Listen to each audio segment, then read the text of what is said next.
Coming up today on Locked On Texas Tech, Grant McCasland on a changing of the guard when it comes to the heart and soul of his basketball team. So as we roll into next year, whose team is it? We investigate next on Locked On Texas Tech.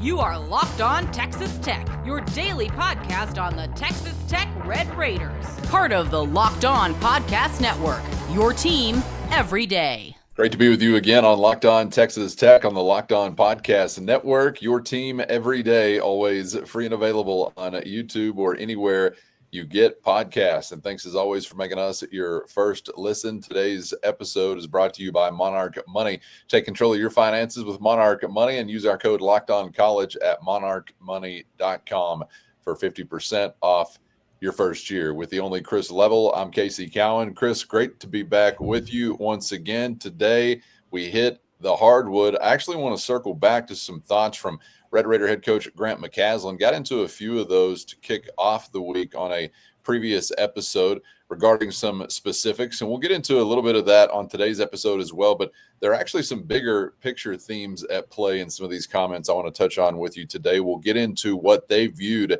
as a separating factor in Big 12 play whenever it comes to their team and what that meant for what type of guys they were looking for in order to build a team that could meet that standard this time around. I also want to get into what is a continuing to evolve conversation with his coaching staff, and there is an update in a way as to that process, but I also thought he spoke again to some changing dynamics that are a little bit bigger picture that we've touched on here a little bit as far as the timeline and recruiting and team assembly, and then also having a completed staff. And it may be in that order, as a matter of fact, but we'll get to Coach McCasland on that front in just a moment as well. But I want to kick off the conversation today with a thought from Coach McCasland talking about essentially the changing of the guard as you lost your core element of leadership and some of those intangibles that are brought not only to the floor but to the locker room. It's no more Chance McMillan. It's no more Darion Williams, no more Elijah Hawkins. So there's sort of an intangible void to be filled there this time around. And Coach McCasland talked about what they went out and sought and what they have now brought in to help replenish some things on that front. Here's Grant McCasland. We've added experience too. And when you watch our team early, a guy that jumps out to me is Donovan Atwell. I mean, he's played at the same university for 3 years, and their offense and defense was really good. They didn't ever get over the hump and getting into the tournament, but, man, is he an awesome teammate. And he's an everyday guy that I think has a heart for his teammates. And obviously talked about Christian and JT. I mean, those being probably the bigger names of guys that return, but we do have great returners, I think, that have – great perspective on what it means to win and with our team and with our program and how we get better. And the biggest thing is for me in that is I don't want people feeling like they got to come in and tell people what to do. I think just let's put ourselves in the best position every day to work as hard as we can to win and then encourage people to get better. And I think leadership really goes down to, are you willing to do what it takes first and foremost? And everybody on this roster right now has, and we've got a good mix of experience and youth with the new guys that we have. I think we got a freshman that'll play, and Luke is awesome. I mean, Luke is his energy. You know, he walked in the gym and Chance McMillan's there, and he went right up to Chance and just started talking to him and encouraging him. And Chance was going through a hard time, and he was trying to tell Chance how great he's going to be. And I mean, just a really special group of guys, and I think they're leaning in. We're going to need to figure out how to get better pretty quick, and it's going to take everybody. It's not going to be on one guy. I would ask you a question. And the beauty of, I think, this question is I don't know if there's a right answer, but whose team was it last year? Darion Williams, Chance McMillan. I'll accept either of those mentions. Yeah, and I think it most of the time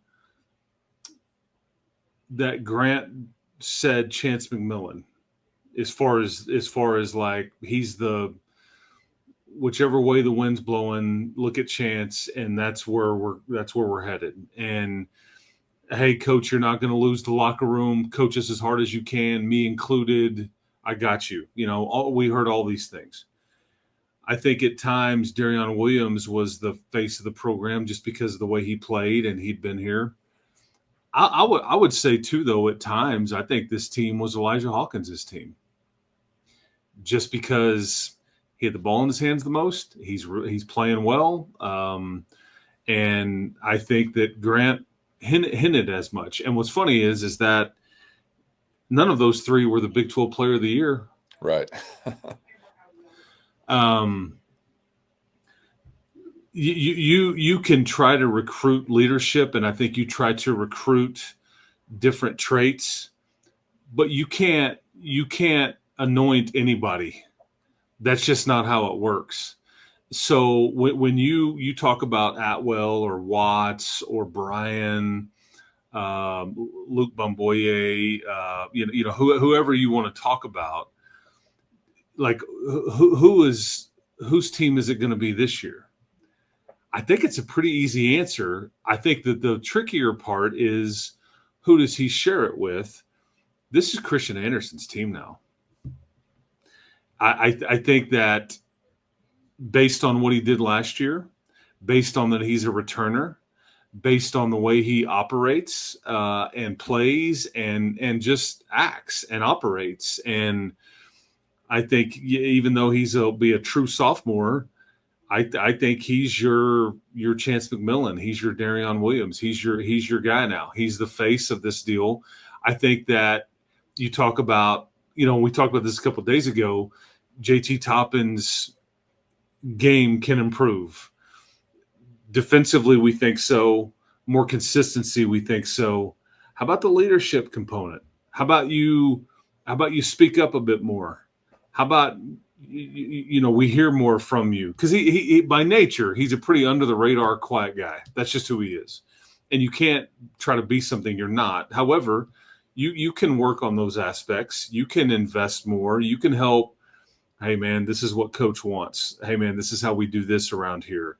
Whatever that may be. But I just think that Christian and JT, by virtue of them being returners, the two returners that played a bunch, and by the virtue that they're both really good, it falls on them. But maybe Christian more so than JT, even though JT is the reigning Big 12 Player of the Year.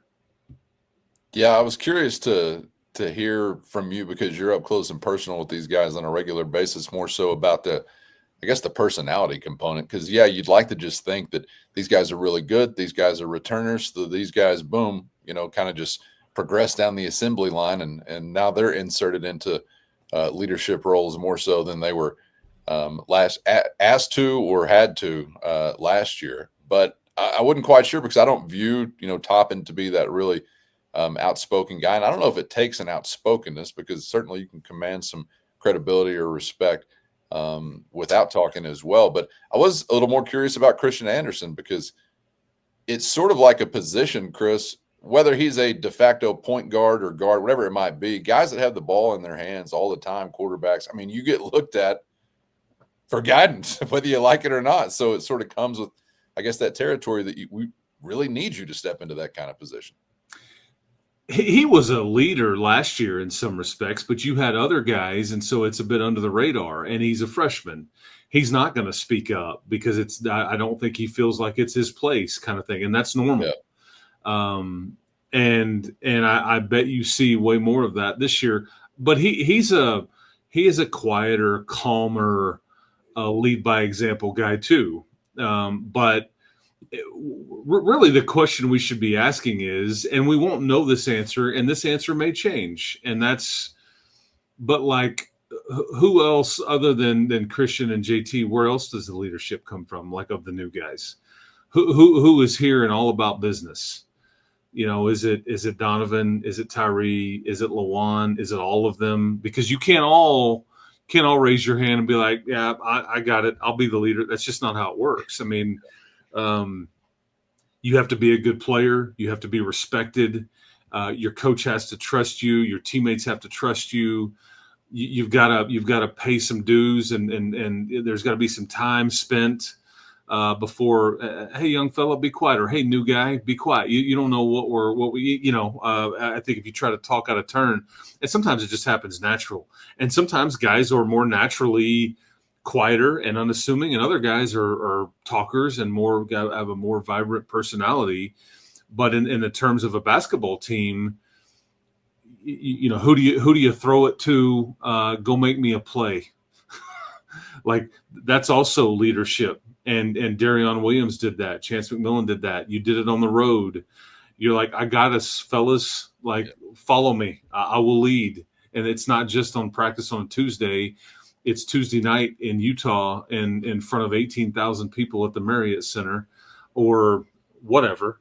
So that, again, one kind of goes with the other, but it's an interesting dynamic. But that's Grant McCasland and most coaches' trickiest thing is culture and leadership always outweighs X's and O's, always. And how do we cultivate it? How do we bring it out? How do we kind of determine? Because you could talk to a variety of guys behind the scenes. Hey, man, this is how I envision.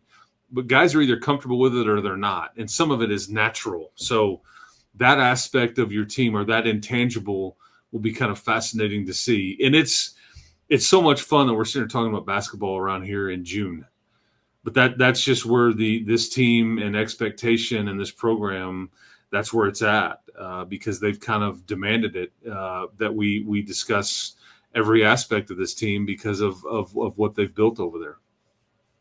That's probably going to be one of the more underrated storylines as we get closer to the season, seeing who's going to emerge into that type of role, because certainly would be vital if you're hoping to have the season that you hope to put together.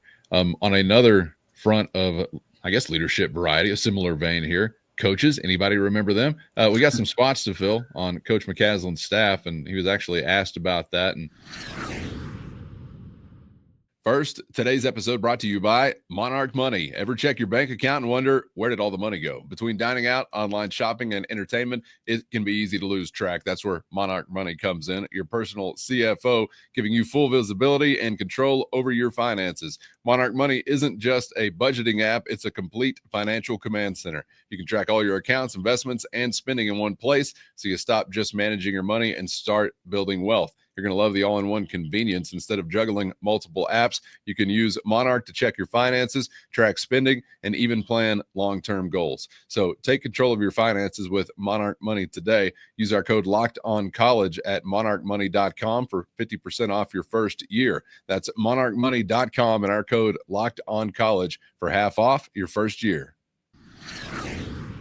Coaches, anybody remember them? We got some spots to fill on Coach McCasland's staff, and he was actually asked about that. And within his answer to that question, Chris, I thought there was also some interesting insight into sort of how the dynamics have changed as far as maybe some priorities, or I don't know if it's kind of a shifting timeline within this transfer portal era and a general manager's office sort of kind of era we're in when it comes to these programs and identifying targets and putting rosters together. So let's take a listen to Coach McCasland talking about his staff and getting those guys in place and what that's looking like, but also the dynamics around all of that as they work through building a team for next year. As far as our staff is concerned, I've been patient in the past, and really think that's the key component too. I do have several guys in mind that I have talked to, and because we have two positions that I want to fill, I think it's more about how do they complement each other more than how do we just get one guy and I think putting it together is really important. And I do anticipate that happening sooner rather than later, but I haven't got to a conclusion on that. And I mean, you can look at our bench. We got more help than we have players. So I think adding people isn't necessarily, in the recruiting world of old, I think, you needed to stay on top of it. But now with the transfer portal being such a significant part of recruiting, I mean, really you're better off just making sure you're connected as a group and that we're putting together a staff, I think, that fits. And I do think we're close, but we haven't completed that yet. So as far as actually filling those spots, we've spoken on that on this program before, Chris, and you've given some indications as to kind of that direction and probably remains unchanged. But I was really interested in hearing him talk about the recruiting world of old of sorts, because we've kind of speculated about this, like just sort of how crazy it feels that you do so much roster building when you've got some vacancies. And I think that even goes for, I guess, some of our football experience too. He doesn't phrase it this way, but he is basically telling you in that last clip why he's really good at what he does. He has, I mean, again, not worried about timing. It's just about, and I think his junior college roots, talking about Coach McCasland, help him tremendously in this day and age. It's year to year, it's and all that, and we've got it's just about construction, and we touched on this a couple of days ago. Roster construction is something he got a tremendous amount of credit for last year, and rightfully so. But it's staff construction too. It's the whole thing. And I'm not in a hurry. I have to make sure, and not that he'll pick right every time, but it's about how it fits. And you're right, the assistant coach's role these days, there's some recruiting elements to it, and maybe with rev share and all that stuff, maybe we get back to more of that. But this is about, and there's some X's and O's here, but everybody on this staff knows how to scout an opponent and all that. A lot of what it comes down to these days is like player development. Like how much better are you going to be on March the 15th than when I get a hold of you on July 1st? And like the process of it, and the stuff that we don't see that's behind the scenes, that is one-on-one. It is because I think, I mean, prime example, JT Toppin started using his offhand quite a bit in February and March. That took a tremendous amount of work. People were guarding the same shoulder, and they're ready for that one hook coming off that one hand, and then all of a sudden he okey-dokes him, and he starts going the opposite and tries to put that tool in his toolbox. It's stuff like that. You're looking for somebody that fits in with your other guys. You don't need an offensive-minded coach because of Coach Linder. You may be looking for somebody maybe a bit more defensive-oriented. But, again, Grant's telling you, I'm not in a hurry, and it's about how we put these pieces of the puzzle together here. That's where, because the roster is large in part put together, and even if it's added to it, it won't have anything to do with a new addition. It doesn't appear, because used to, and we've talked about that.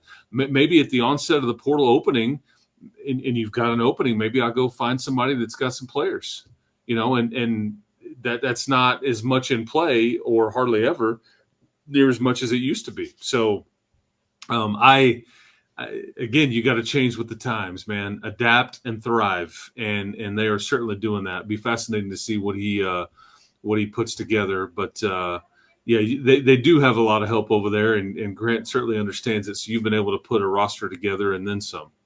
Man, it's really interesting. I'm glad you mentioned the adaptation part of college sports right now and being a coach on the college level, because it is quite the luxury. I just want to note the date and time, because I don't know if we've really even ever mentioned this, but think about how few to zero conversations you and I have had regarding any sports leadership or any sports head coach or staff that are struggling to adapt to this new era. And there are other contemporaries of ours on the Locked On Network and elsewhere talking about various programs on other campuses where the struggle has been real, and there's been a challenge, or there's been a resistance. And, maybe in a way, some of our baseball conversations resemble that. I don't know. I'm trying to just think of any example, but man, when we're talking men's hoops, you're talking football, obviously softball is just kind of reinventing the wheel, I guess.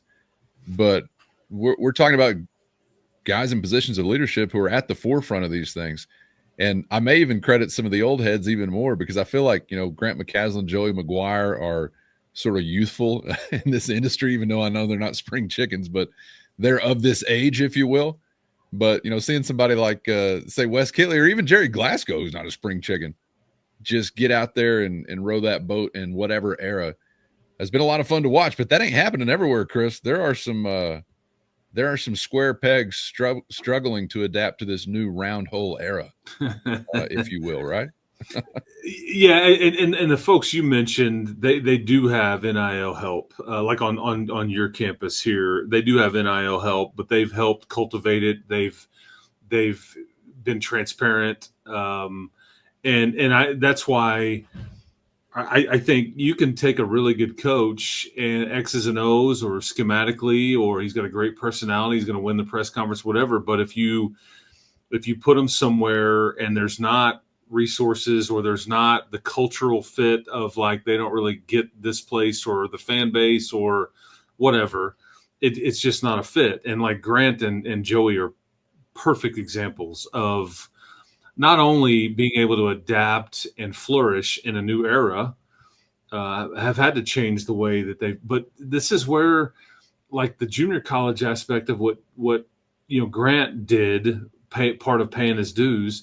And I think the high school coach and Joey, I think those things, while some point at them and go, yeah, I mean, those things have led them here and have given them the tools to be able to handle all the changes year to year and the drastic changes, the rules changes, the roster changes. The process changes. I think even down to a general manager's office, Chris, there's probably coaches out there that are still today like, I don't want or need a general manager. What are you talking about? And I feel like that ship's already sailed. You ain't got one? Well, sorry, you're disadvantaged. I don't know who Grant, who he visited with where he felt so strongly about this, but Grant was one of the only people that I knew had said to folks when the house settlement was happening, and we were pointing toward that April the 7th, like initial date. It was going to be ruled on, and like everybody around the country trying to get business done. Everybody's ramping up. Everybody's prepared for it. It's like the world's going to change, and on and on. Grant had indicated to folks, not going to happen then. Hide and watch. And I think many people were like, okay. And he was right. I mean, he was right.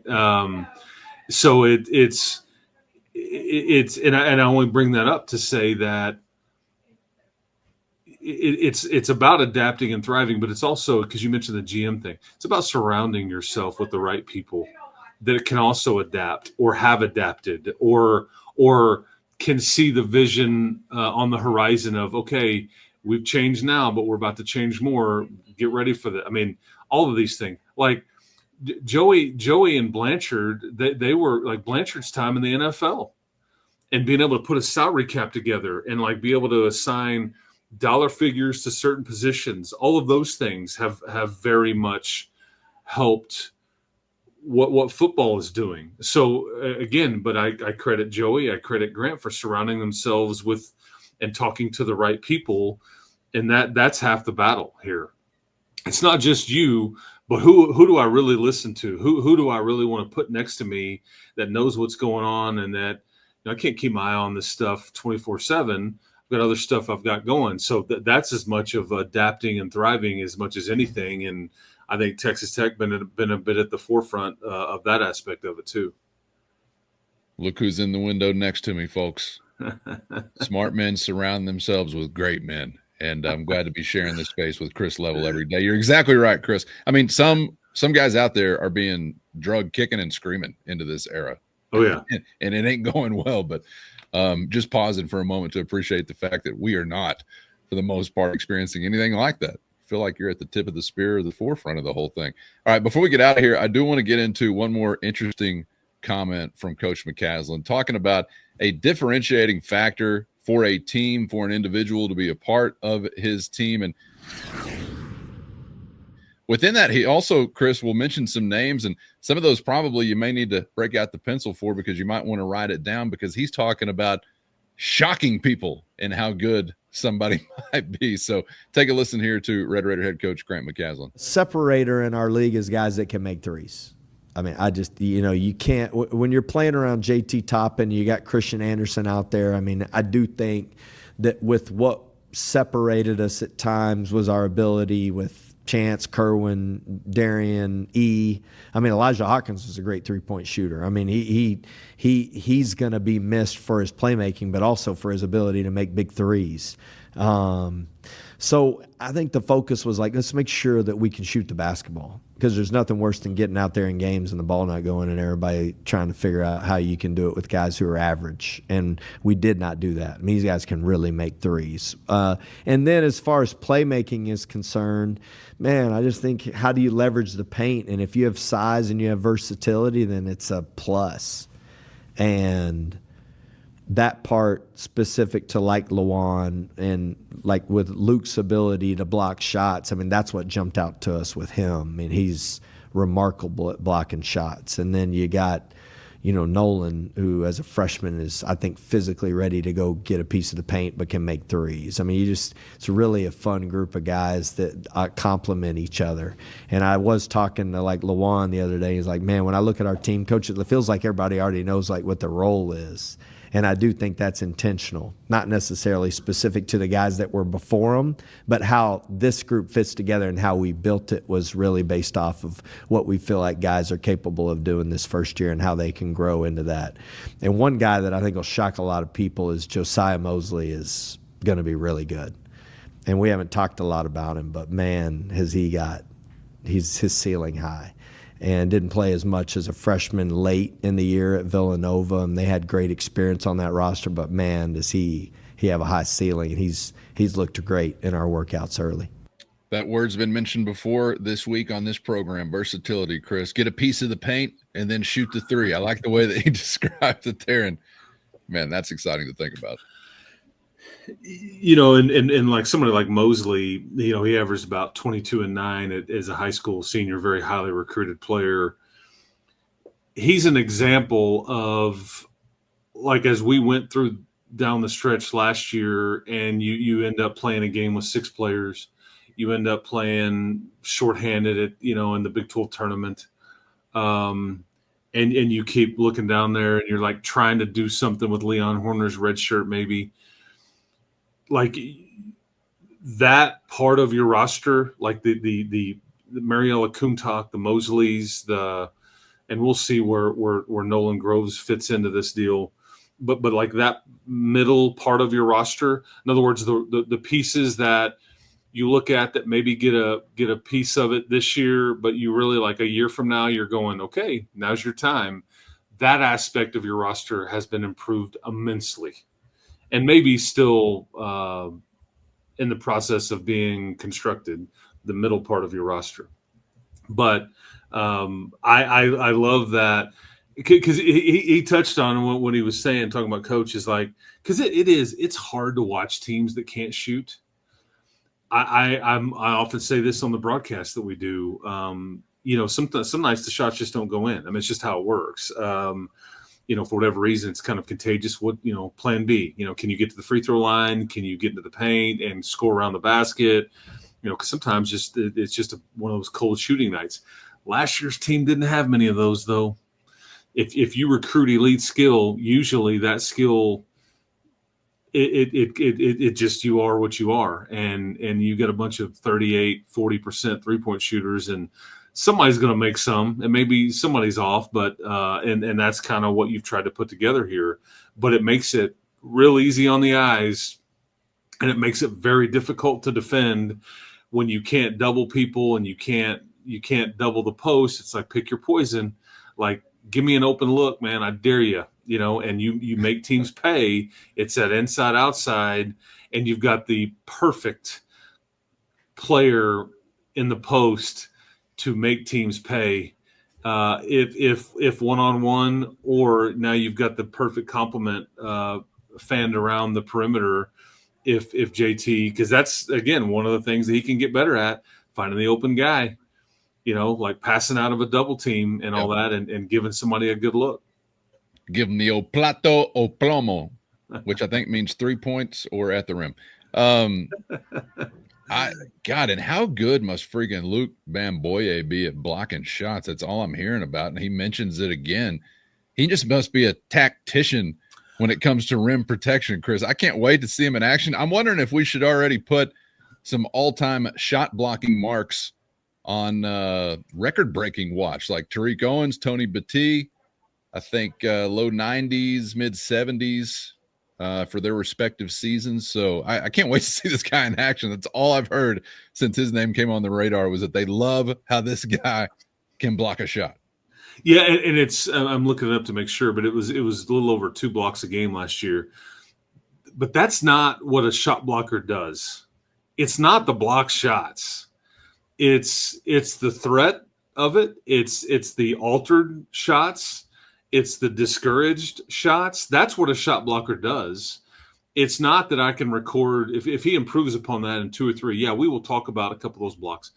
Rarely does a block shot win the game, but it's the totality of drive in here, I dare you. Nope, I'm going to pull up.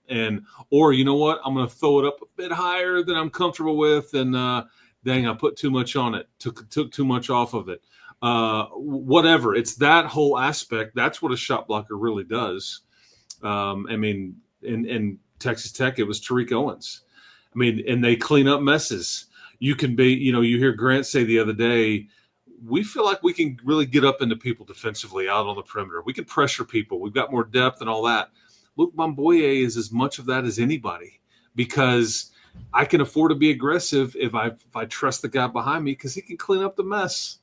It's like the eraser on a pencil, like that. That's why that team that year that you go to the Final Four was so good with Tariq Owens, because it's like, okay, maybe we'll screw some stuff up out here on the perimeter. Maybe we'll screw up a switch, or we'll play the pick and roll differently. My guy's back there, sneaky bounce, that's gonna clean it up and fix it.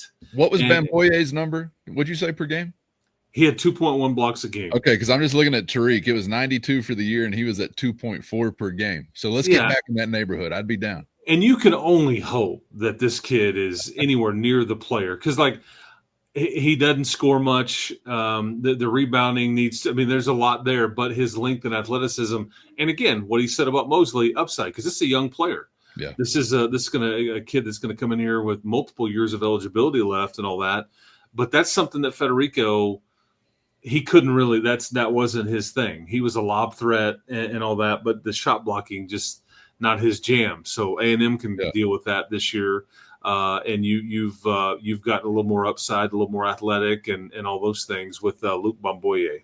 Man, exciting stuff to think about. And of course, basketball is right around the well, we got a few corners. It's June, but nonetheless, we're excited. Anyway, Chris, appreciate your time as always, man. Enjoyed rolling through some more sound from Coach McCasland. We might circle back to that, because he's starting to get into the category of just dispensing pearls. If you just take a listen, you're going to pick up something. So probably need to dive back in when we have the opportunity. But appreciate it as always, man. Enjoyed it, and we'll see you for the next one. I appreciate you saying that about the pearls of wisdom, because that's what else that he has got in common with Joey. They're transparent, man. They keep it real, or keep it 100, as the young people would say. Anyway, keep hope alive, everybody. We'll talk to you next time. Speaking of adaptability, that's no cap, keeping it 100, any era, any lexicon, we got it.